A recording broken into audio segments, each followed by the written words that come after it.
Botar meu de comerzinho, galera. O meu rapaz pra gente comer aqui, né, galera? Tava cortando arroz marreu. Ele não quis, que eles que moram aqui pertinho, eles querem deixar para outro dia. Almoçozinho de rei daqui, galera. Isso aqui, ó. Feijãozinho com machixe dentro, quiabozinho e uma broguinha, né? Aí tem a saladinha aqui. Graças a Deus, trabalhando tranquilo lá, minha galera, viu? Graças a Deus mesmo.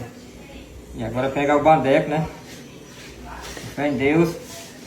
Pra mais tarde voltar lá. Ó o macarrãozinho. Tá vendo? Isso aqui, minha filha, é o peixe frito.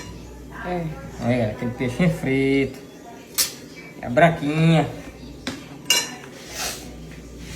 E é isso aí, minha galera, viu? O comezinho do Rei da Arquia tá bom, né? Graças a Deus. Bom demais.